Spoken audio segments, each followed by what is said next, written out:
بسم اللہ الرحمن الرحیم نحمده ونصلي ونسلم على رسوله الكريم اما بعد فاعوذ باللہ من الشیطان الرجیم بسم اللہ الرحمن الرحیم وما آتاکم الرسول فخذوه وما نهاکم عنه فانتهوا صدق اللہ العظیم۔ معزز سامعین و حاضرین، آج جس موضوع پر گفتگو کرنا چاہتا ہوں وہ ہے تنگ دستی، فاقہ کشی اور معاشی مشکلات سے نجات حاصل کرنے کا قرآنی نسخہ۔ قرآن کریم کے 27ویں پارے کی سورۃ الواقعہ، جو اس پارے کی سیکنڈ لاسٹ سورت مبارکہ ہے اور ترتیب کے اعتبار سے 56 نمبر سورہ مبارکہ ہے، اس کی خصوصیات کو پیارے آقا صلی اللہ علیہ وآلہ وسلم نے احادیث نبویہ میں بیان فرمایا، اور آپ نے یہ ارشاد فرمایا کہ جو شخص، جو مومن، جو مسلمان اپنا معمول بنائے گا کہ سورۃ الواقعہ کو ہر رات تلاوت کرے گا، اپنے اہل و عیال کو اس کی تعلیم دے گا، اس کی ترغیب دے گا کہ وہ بھی اس کی تلاوت کریں، تو رسول اکرم، نبی محتشم، شفیع امم صلی اللہ علیہ وآلہ وسلم نے فرمایا کہ اس شخص کے گھر میں ہرگز فاقہ نہیں آئے گا، کبھی بھی تنگ دستی نہیں آئے گی۔ آپ کے پیارے صحابی حضرت عبداللہ ابن مسعود رضی اللہ تعالی عنہ اسی حدیث پاک کو روایت کرتے ہیں۔ حدیث مبارکہ کے الفاظ کچھ اس طرح ہیں: ان ابن مسعود رضی اللہ تعالی عنہ قال سمعت رسول اللہ صلی اللہ تعالی علیہ وآلہ وسلم یقول من قرأ سورة الواقعة كل ليلة لم تصبه فاقة ابدا۔ حضرت عبداللہ ابن مسعود رضی اللہ تعالیٰ عنہ روایت کرتے ہیں کہ میں نے اللہ کے رسول صلی اللہ علیہ وآلہ وسلم کو یہ فرماتے ہوئے سنا۔ آپ یہ ارشاد فرما رہے تھے کہ جس شخص نے ہر رات سورۃ الواقعہ کی تلاوت کی، ہرگز فاقہ اسے نہیں آئے گا، اس کے گھر میں کبھی بھی فاقہ نہیں آئے گا۔ اسی طرح اسی حدیث پاک کو آپ کے پیارے صحابی حضرت انس رضی اللہ تعالی عنہ روایت کرتے ہیں۔ حضرت انس رضی اللہ تعالی عنہ کی روایت کے الفاظ اس طرح ہیں: ان انس رضی اللہ تعالی عنہ الرسول اللہ صلی اللہ تعالی علیہ وآلہ وسلم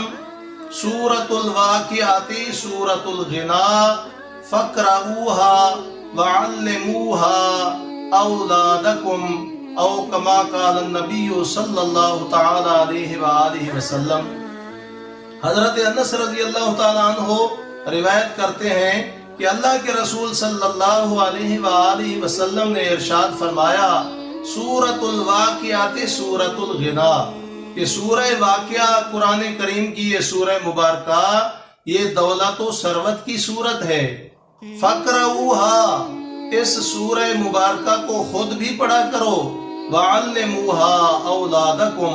اور اپنی اولاد کو، اپنے بیٹوں کو، اپنی بیٹیوں کو اس کی تعلیم دو۔ اسی طرح ایک اور روایت میں آتا ہے، اس کے راوی بھی حضرت سیدنا انس رضی اللہ تعالی عنہ ہی ہے، وہاں بھی نبی کریم علیہ السلام نے فرمایا علموها نساءکم، کہ اپنی گھر والیوں کو، اپنی بیوی کو، اپنے بچوں کو، اپنی اولاد کو سورۃ الواقعہ سکھاؤ، اس کی تلاوت کی تعلیم بھی، اس کی تعلیم بھی دو اور اس کی ترغیب بھی دو۔ سامعین و ناظرین، امام قرطبی رحمت اللہ تعالی علیہ نے اپنی تفسیر میں احکام القرآن میں، الجامع الاحکام القرآن میں ایک بڑا ہی دلچسپ واقعہ سورۃ الواقعہ کی خصوصیات کے حوالے سے نقل فرمایا ہے کہ حضرت عبداللہ ابن مسعود رضی اللہ تعالیٰ عنہ جب آخری بار بیمار ہوئے اور اسی بیماری اور مرض کی وجہ سے ان کا وصال ہوا، ان کی موت واقع ہوئی، تو حضرت عبداللہ ابن مسعود رضی اللہ تعالیٰ عنہ کی خبر لینے کے لیے، ان کی بیمار پرسی کرنے کے لیے، عیادت کرنے کے لیے خلیفہ ثالث حضرت عثمان بن عفان، عثمان غنی ذو النورین رضی اللہ تعالیٰ عنہ تشریف لے گئے۔ یہ آپ کا دور خلافت تھا۔ وہاں جا کے جناب عبداللہ ابن مسعود سے پوچھا کہ ما تشتکی، کہ اے عبداللہ ابن مسعود، آپ کو کیا مرض ہے، آپ کو کیا پرابلم ہے، کیا بیماری ہے؟ آگے حضرت عبداللہ ابن مسعود رضی اللہ تعالیٰ عنہ نے امیر المومنین جناب عثمان ابن عفان رضی اللہ تعالیٰ عنہ کے پوچھنے پر بتایا، ذنوبی اشتکی ذنوبی، کہ امیر المومنین مجھے میرے گناہوں کی بیماری ہے اور کوئی بیماری نہیں ہے، میرے گناہ ہیں، میری غلطیاں کوتاہیاں ہیں کہ جن کی وجہ سے میں اس مرض میں مبتلا ہوں۔ پھر امیر المومنین جناب عثمان غنی رضی اللہ تعالیٰ عنہ پوچھتے ہیں ما تشتہی، کہ اے عبداللہ ابن مسعود،